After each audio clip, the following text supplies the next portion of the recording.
Hi everybody, welcome. This video is called Understanding E-commerce Attribution Models, and today I'm going to take you through 8 commonly used attribution models and assess them from an e-commerce or site merchandising lens. The reason why I think this is a valuable video to make is because very few people understand the attribution model that's used on their site when looking at things like page revenue or their feature revenue. Also, for me personally, when I was looking to do more research on this subject, there was just a dearth of information and not a whole lot that really gave an overview. So why does it matter? It matters because most e-commerce sites prioritize their features and what they put on pages based on what's driving the most revenue.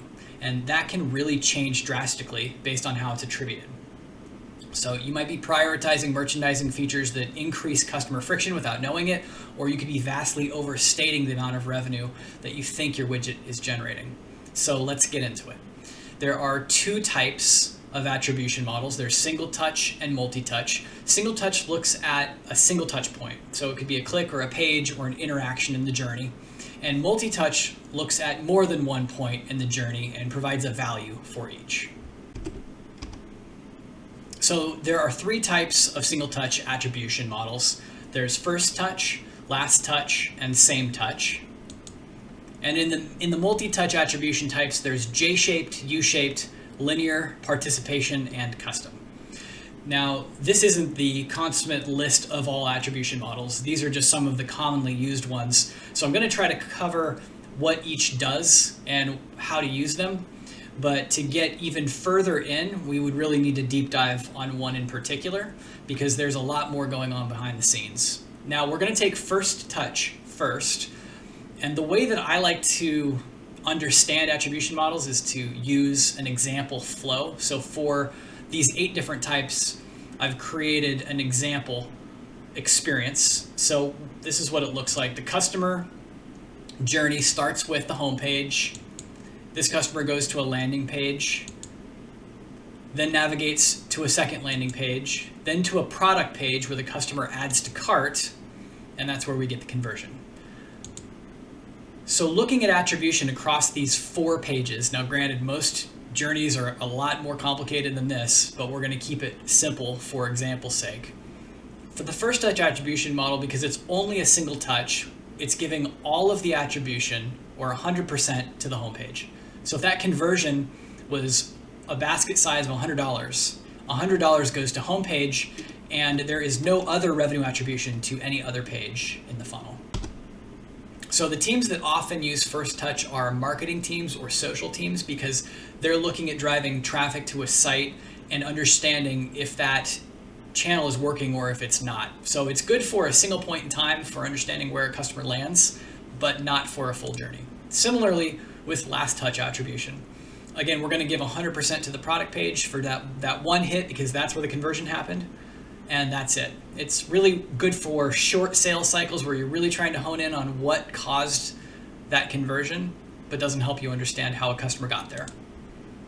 Same touch, I haven't really seen used a lot personally, but it's a attribution model that looks at a hit. So it's a binary thing. You come in on a page, you hit that page, did you convert or not?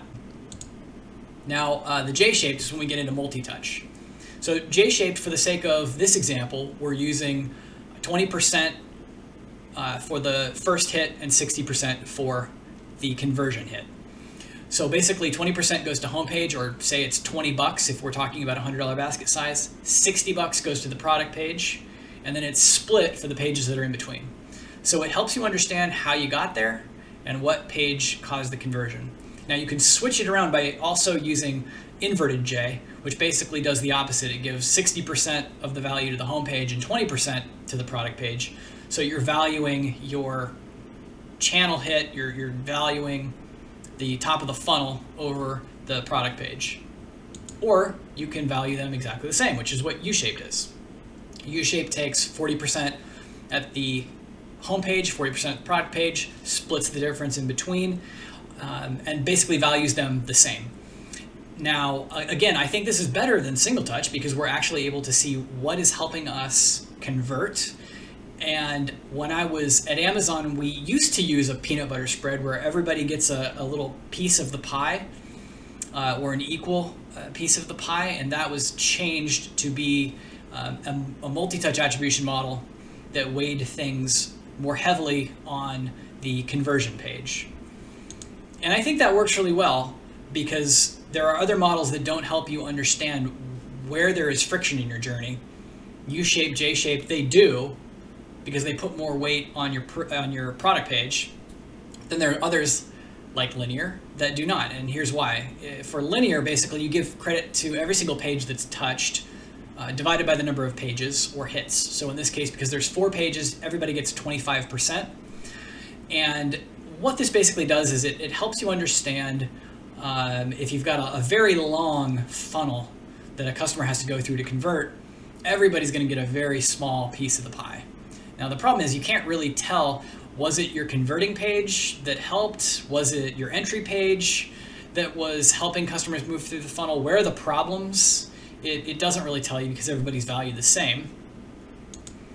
Then with participation attribution, which by the way a lot of e-commerce companies use, it gives 100% to everybody. Now the reason why this one is also a little bit difficult to use as a end-all be-all number is because there's a lot of duplication. That's the first problem.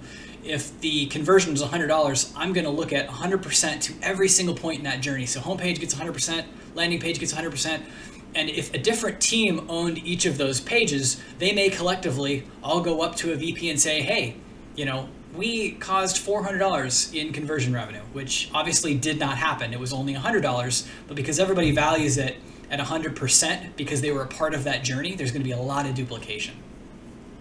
Again, a lot of e-com companies use this. It helps you understand if there was a conversion and did you help with that at all. But again, like what if you had 20 pages in between the conversion? It's not telling you if those 20 pages, even if you have a lot of traffic going to those 20 pages that customers have to get through, and maybe they're high intent, so they're going to convert anyway. It's not going to tell you if those are friction pages or if those are actually helping customers get to product and add to cart.